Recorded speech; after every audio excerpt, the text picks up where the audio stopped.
ठीक है, चलिए। हाँ, अभी अभी हम लोग पढ़ते हैं टोपी शुक्ला। टोपी शुक्ला चैप्टर आप लोगों ने पहले भी पढ़ा है। हाँ। उसकी स्टोरी क्या है बेटा, कहानी क्या है, कुछ आपको पता है?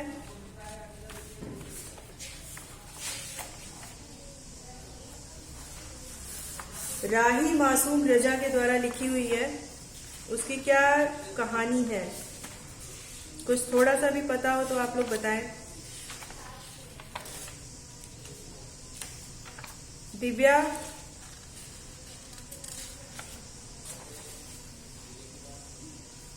Yes ma'am.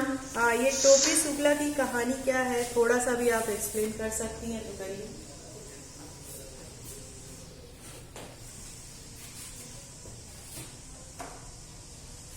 हाँ, मैं बताऊँ। हाँ, बताओ।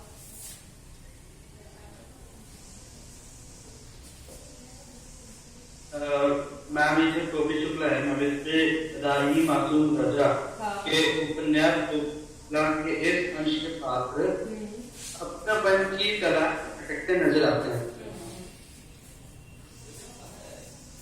कथानायक टोपी के अपनेपन की पहली खोज पूरी होती है और प्यारे दोस्त अफक की दादी माँ में उसकी मतलब जो अपनेपन की जो पहली खोज है वो पूरी हो जाती है और अपने घर की नौकरानी सीखा में और अपने गांव की बोली में। हाँ, आगे। कहते हैं कि मैम, प्रेम न माने जात पूछ एक। मैम कहते हैं कि प्रेम न माने जात पर भूख न जाने पिछली बात। हाँ। मैम, एक कहावत कही जाती है। हाँ, एक कहावत है मैम, कि इसमें भी इश्क न जाने जात पुरात, नींद न जाने टूटी खाट, ये एक कहावत है। ठीक है, आगे बोलो। तो मैम, ये मैम इस चीज के टॉपिक शुक्ला के संदर्भ में किया गया है कि मतलब टॉपिक बेसिक कोई अंतर नहीं पड़ता कि जिसके अंदर जो छाप में बैठे वो नहीं है और अखबार भंडार पाता है, इसलिए एक अखबार भंडार पाता था।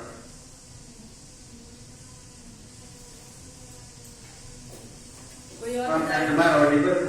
हाँ, यस यस, आप ऑडिबल हो। ओके मैम, तो मैम फिर उसके बाद प्रेम के साथ में सोचने लगा था मैम, क्या हमको भी शुक्ला जो उसकी दोस्त की शादी थी मैम, कुछ कहते हैं उससे अपने घर में जो उसको सब अपना प्यार नहीं बचा उससे मारा था और उसके भाई ने उससे इल्जाम लगा कि उसको मार के करते हैं।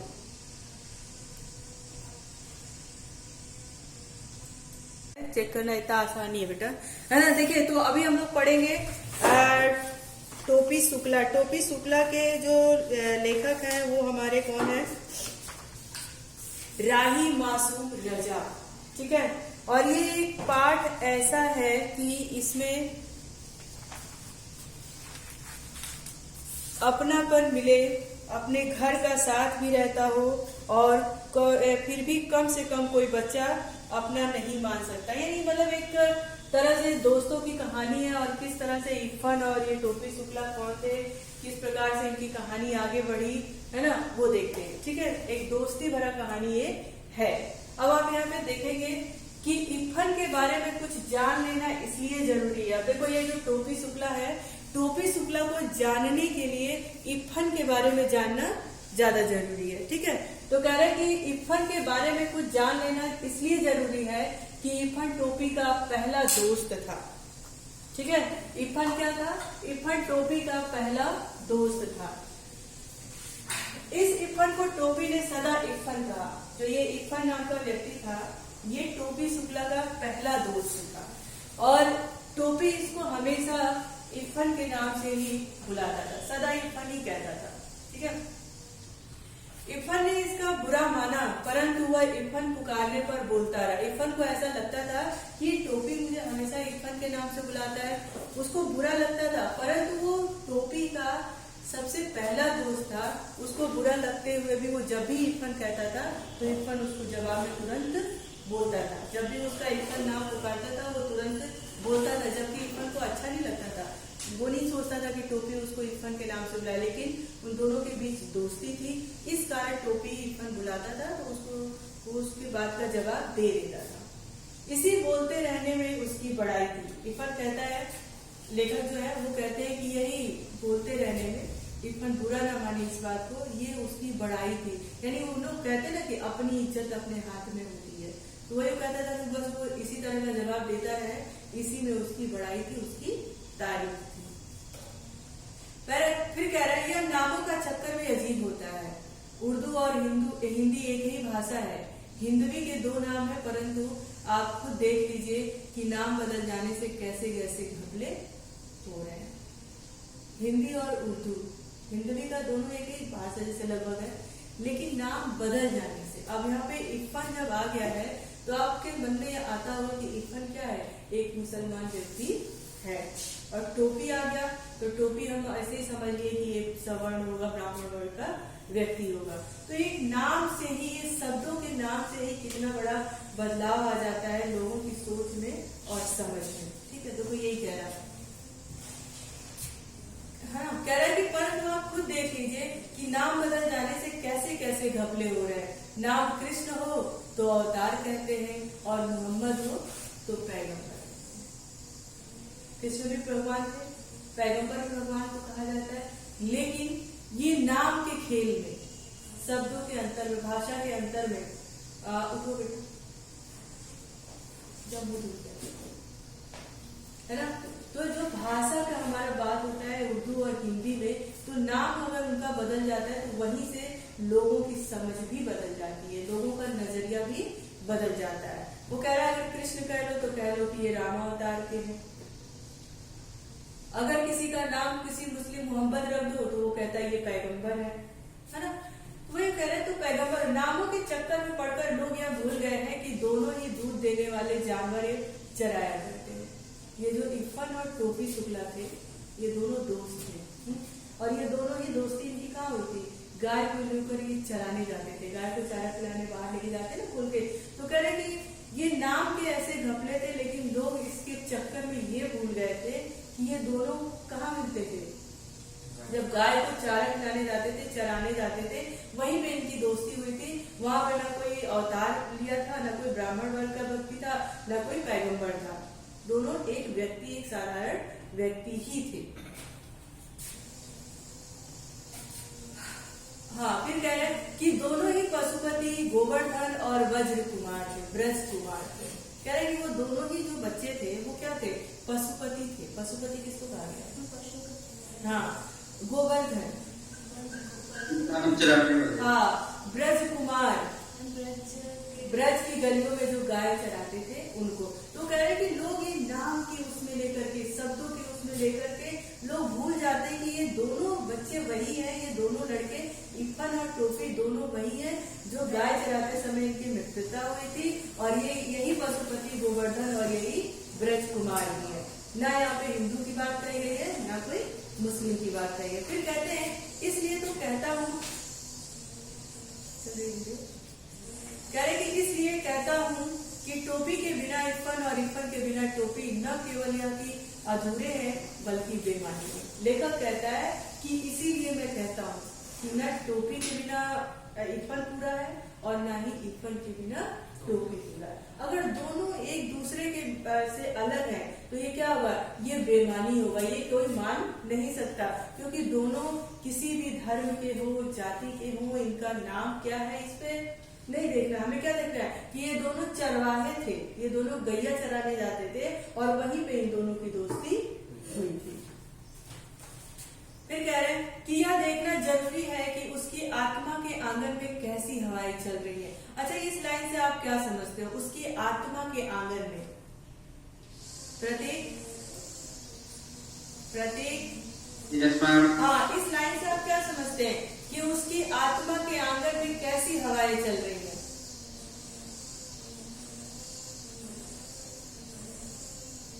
यानी उसकी मन स्थिति क्या है, उसके मन में क्या भाव चल रहे हैं, ये जो उसकी आत्मा के आंगन में, यानी उसके मन में कैसी हलचल चल रही है, कैसी विचार चल रहे हैं, कैसे भाव चल रहे हैं, इसका मतलब होता है। और परंपराओं के पेड़ पर कैसे फल आ रहे हैं।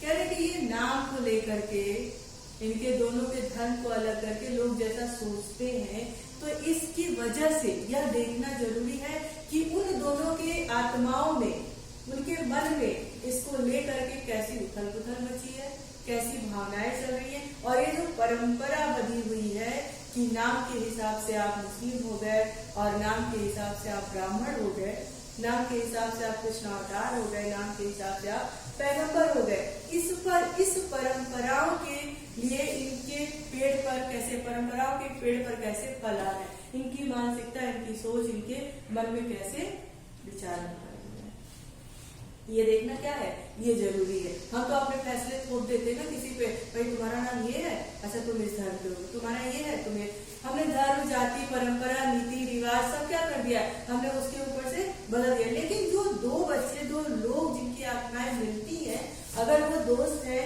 और वो इस जाति धर्म के उससे बनना नहीं चाहते, है ना, तो उनके लिए जब ये सब चीजें थोपी जाती हैं तो उनके मन में कैसा लगता है, उनके भाव कैसे परिवर्तित होते हैं, ये देखना है। ठीक है, अब सेकेंड लाइन में देखिए क्या है, वो तो पहली कहानी का एक कड़ी हो गया।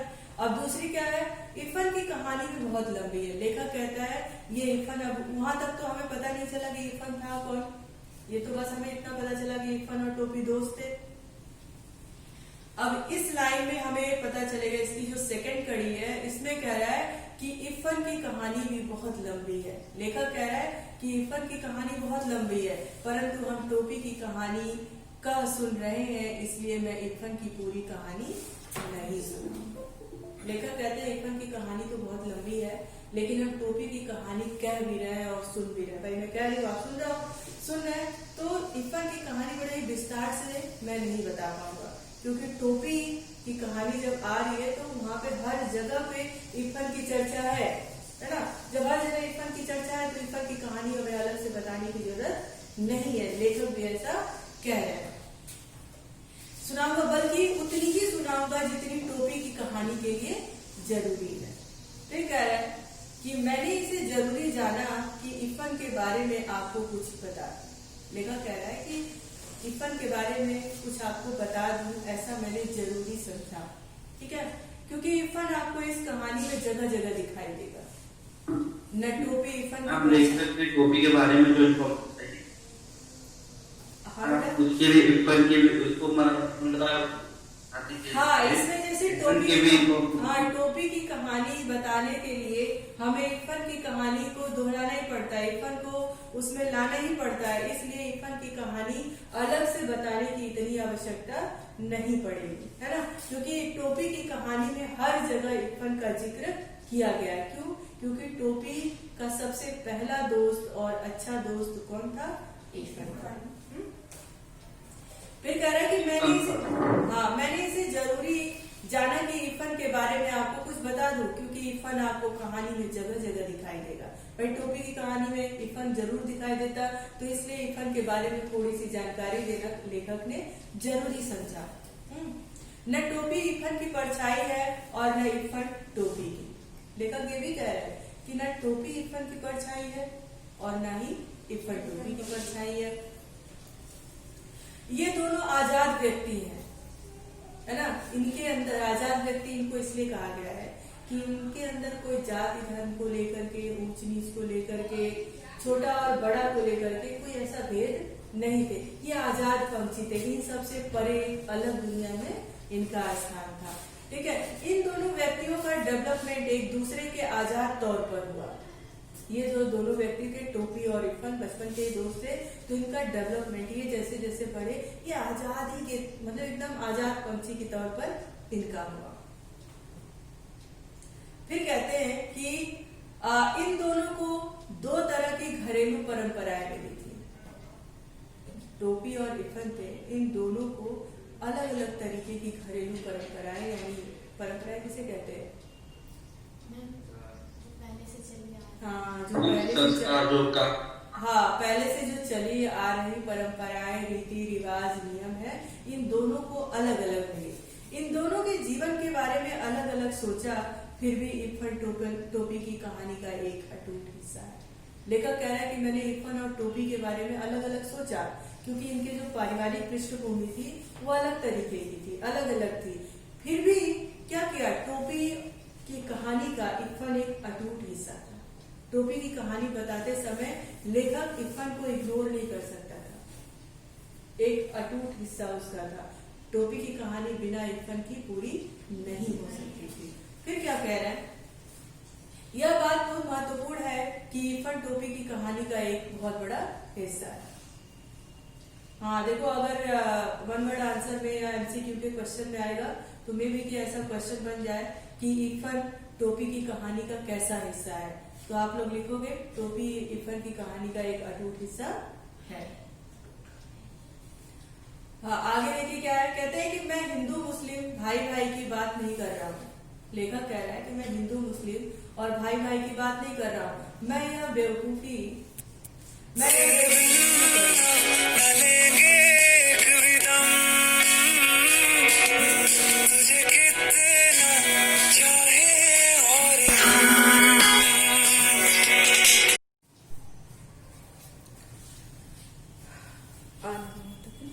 देखो लेखक क्या कह रहा है, लेखक कह रहा है कि मैं हिंदू मुस्लिम भाई भाई की बात नहीं कर रहे हैं। हम लोग क्या करते हैं, हम लोग बताते हैं ना कि भाई चारों धर्म के लोग हैं, वो हमारे क्या है, भाई भाई है। हिंदू मुस्लिम सिख ईसाई आपस में क्या है, भाई भाई है। तो लेखक ये कह रहा है कि मैं ऐसी बात नहीं कर रहा हूँ, भाई भाई की बात नहीं कर रहा हूँ। क्या कर रहा हूँ, मैं ऐसी बेवकूफी क्यों करूँ?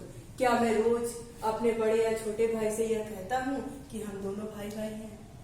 मतलब लेखक का ये मतलब नहीं कि हिंदू मुस्लिम भाई भाई नहीं हो सकते, लेकिन बार बार उसको जताने की कोई आवश्यकता नहीं है। लेखक कहते हैं कि क्या मैं अपने छोटे भाई से उससे बार बार ये एहसास दिलाता हूँ कि नहीं नहीं तुम मेरे छोटे भाई हो या फिर हम दोनों भाई भाई हैं।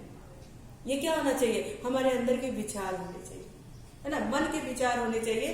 मन से हमें क्या होना चाहिए, ये जानना चाहिए, ये अंडरस्टूड होता है कि भाई हम भाई भाई हैं। देखने में हमारा धर्म जाति भले कुछ भी बटा हो, लेकिन हम निजी तौर पे क्या है, एक इंसान है और हमारे अंदर एक इंसानियत होनी चाहिए। तो लेखक ये कहता है कि मैं भाई भाई जैसा वाला प्रोटोकॉल कोई नियम ऐसा नहीं लगाना चाहता हूँ। मैं बेवकूफ नहीं हूँ। क्या मैं अपने छोटे भाई से कहता हूँ कि आप तुम मेरे भाई भाई मेरे भाई हो? कभी मैं उसको हमेशा ये याद दिलाता हूँ क्या? नहीं, है ना। मेरी आवाज आप लोग तक आ रही है? हाँ ठीक है। तो वो कहता है कि मैं कोई ऐसा बेवकूफ थोड़ी हूँ कि मैं इस तरह की बात करूँ। मुझे इसको बार बार बताने की जरूरत नहीं है कि हम लोग क्या है, भाई भाई। ठीक है। फिर कहता है यदि मैं नहीं कहता तो क्या आप कहते हैं? लेखक हमसे क्वेश्चन करता है कि मैं नहीं कहता तो क्या आप कहते हैं? फिर कह रहा है कि हिंदू मुसलमान अगर भाई भाई हैं तो कहने की जरूरत नहीं।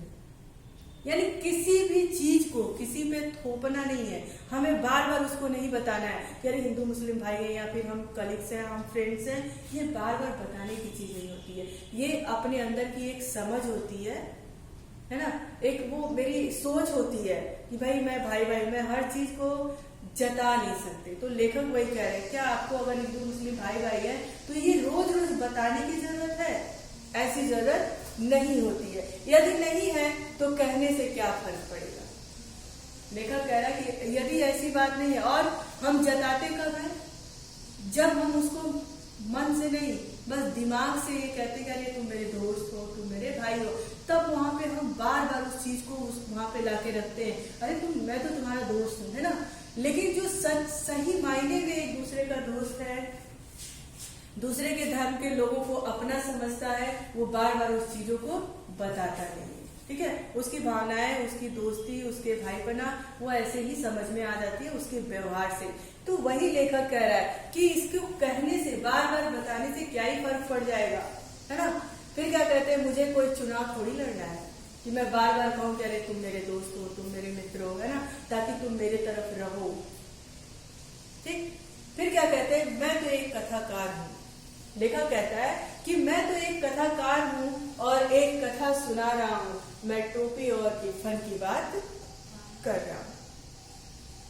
लेखक कह रहा है वो हिंदू मुस्लिम है, भाई भाई हैं, भाई भाई रोज रोज कहना है, इससे मुझे कोई मतलब नहीं है। मैं क्या हूँ, मैं कोई नेता थोड़ी हूँ कि मुझे किसी से वोट चाहिए और उस वोट को मांगने के लिए मैं बार बार उनसे जता रहा हूँ कि नहीं मैं आपका बहुत अच्छा हूँ, मैं आपका शुभचिंतक हूँ। नहीं, मैं तो क्या हूँ, मैं एक कथाकार हूँ जो एक कहानी सुना रहा हूँ। और किसकी कहानी सुना रहा हूँ? टोपी और इरफान की। और मैं बात भी किसकी कर रहा हूँ? टोपी और इरफान की बात कर रहा हूँ। फिर कह रहे हैं ये इस कहानी के दो चरित्र हैं। टोपी और टोपी शुक्ला की कहानी के दो चरित्र हैं, यानी दो लोग हैं। कौन कौन है? इफ्फन और टोपी। तो कह रहे हैं कि इस कहानी के दो चरित्र हैं। एक का नाम है बलभद्र नारायण शुक्ला। टोपी शुक्ला कौन था? बलभद्र नारायण शुक्ला। अंडरलाइन कर लो अगर आपके पास बुक है तो। और दूसरे का नाम था सैयद जरगाम मुर्तुजा, जिसको प्यार से इफ्फन टोपी कहता था और टोपी इफ्फन कहता था। ठीक है, हो सकता है कि पूरा नाम पूछ दे कि टोपी शुक्ला का पूरा नाम क्या था या फिर इफ्फन का पूरा नाम क्या था। तो टोपी शुक्ला का पूरा नाम था बलभद्र नारायण शुक्ला और इफ्फन का नाम था सैयद जरगाम मुर्तुजा। ठीक है, एक को टोपी कहा गया और दूसरे को इफ्फन कहा गया। भाई हम दोस्ती में नाम दे देते हैं कि नहीं, शॉर्टकट नाम देते हैं ना। जब हम किसी के बहुत ही अच्छे दोस्त होते हैं तो उसके असली नाम से नहीं बुलाते, कुछ न कुछ उसको निकनेम दे देते हैं। तो वही चीज यहाँ पर भी हुआ था। इफ्फन के दादा और परदादा बहुत प्रसिद्ध मौलवी थे।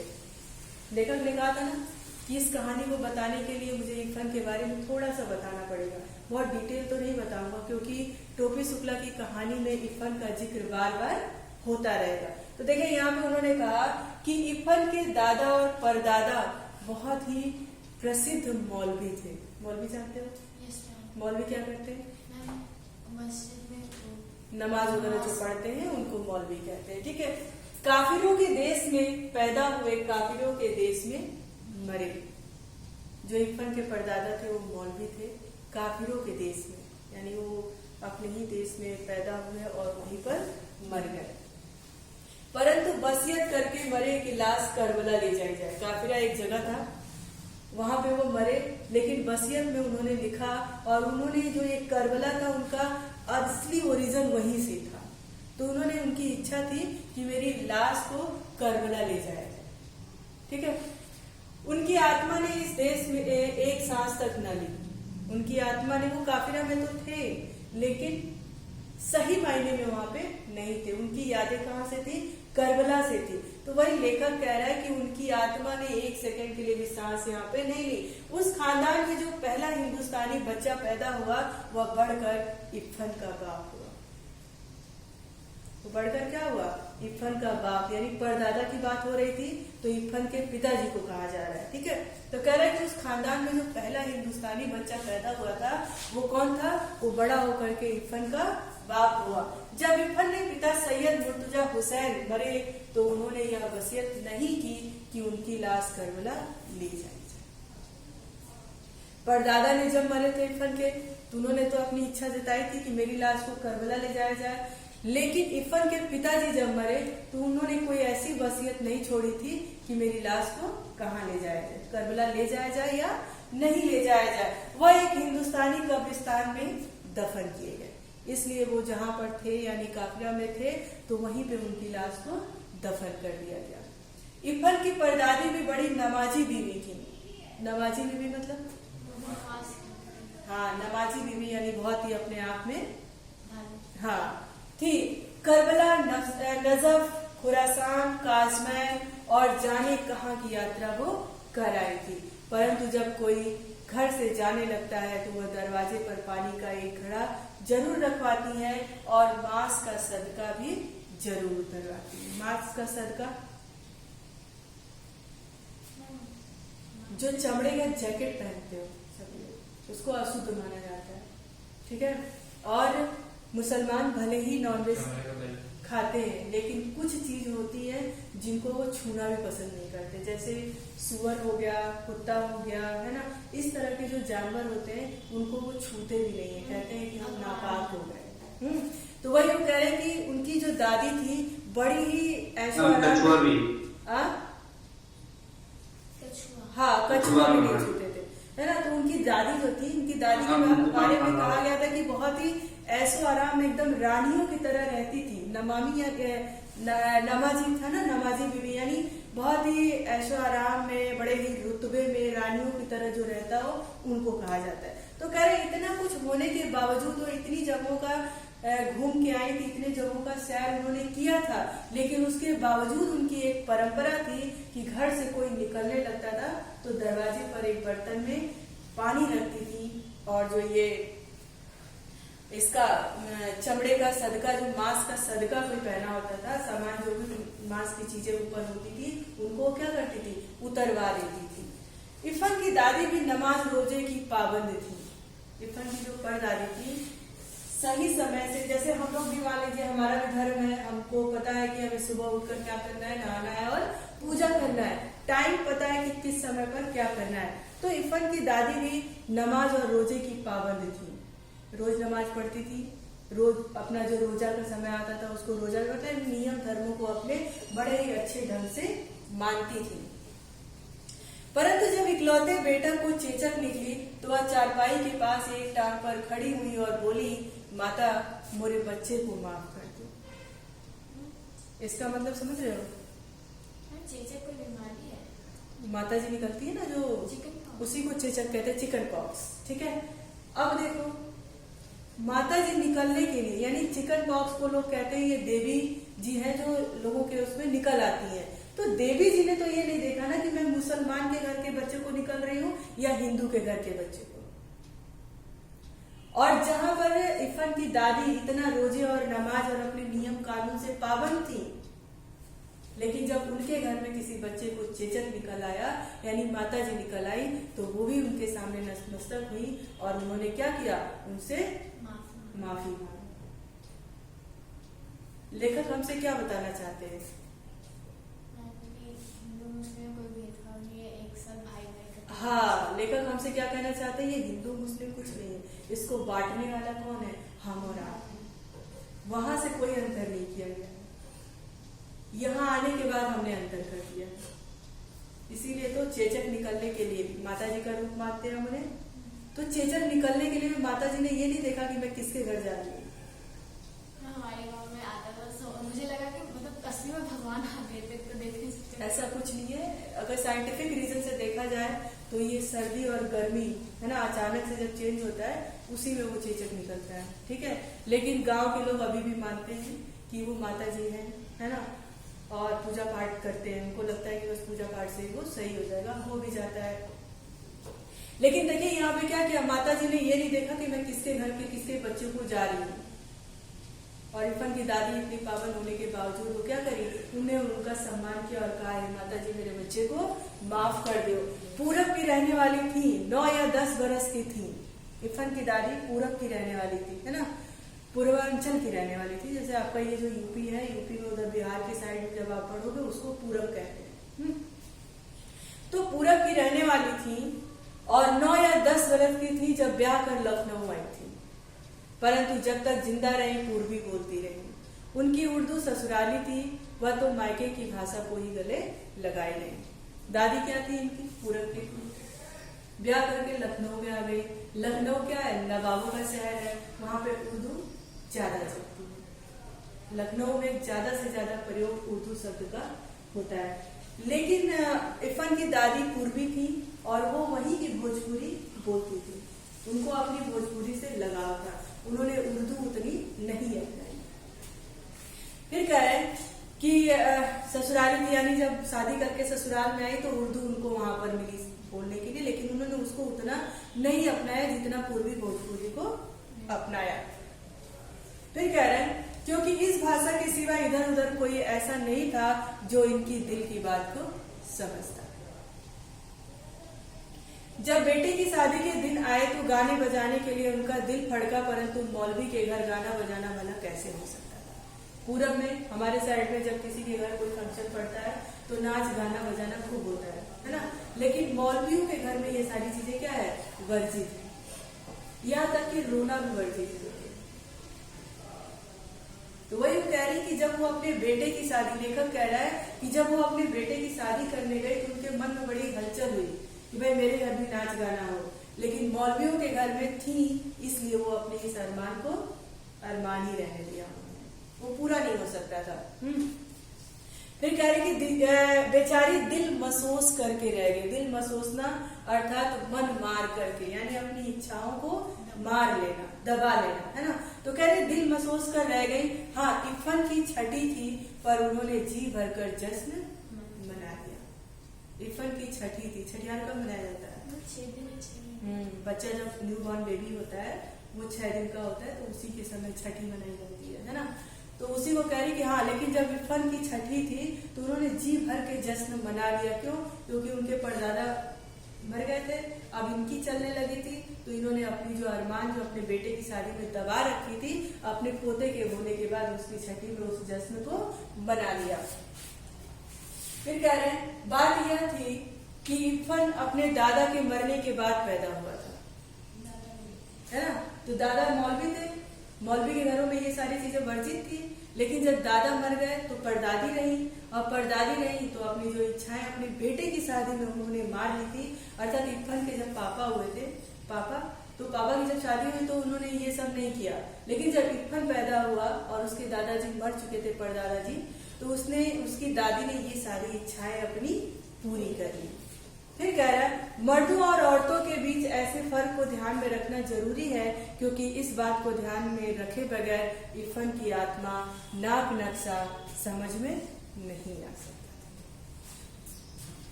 हाँ, और देखो टाइम पे बताना भाई मुझे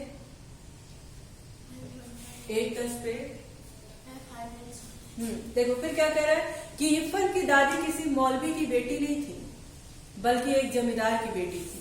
दूध घी खाती हुई आई थी, परंतु लखनऊ आकर वह उस दही के लिए तरस गई जो पिलाई हुई काली हांडियों में असामियों के यहाँ से आया करता था।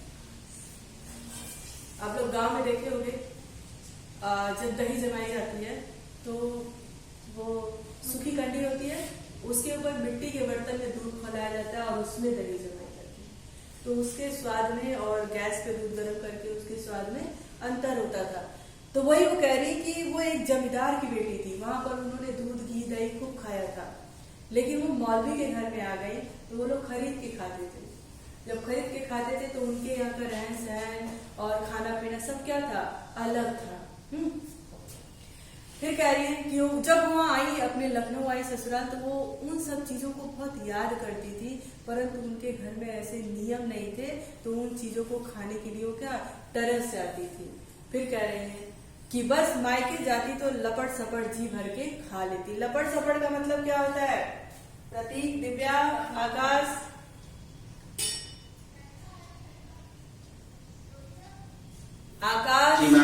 लपट सपट का क्या मतलब होता है? बस मायके जाती तो लपट सपट जी भर के खा लेती। हाँ बोलो। जब भी इरफान की माँ मतलब अपने मायके वो एक भरे वो हाँ, लपट सपट का मतलब ये होता है कि वो जी भर करके एकदम जितना भी मन उन्होंने मारा था पहले, उसको सब अपनी इच्छाओं को पूरा कर लेती। ठीक है, अब इसके आगे नेक्स्ट क्लास में पढ़ाया जाएगा। ठीक है, थैंक यू।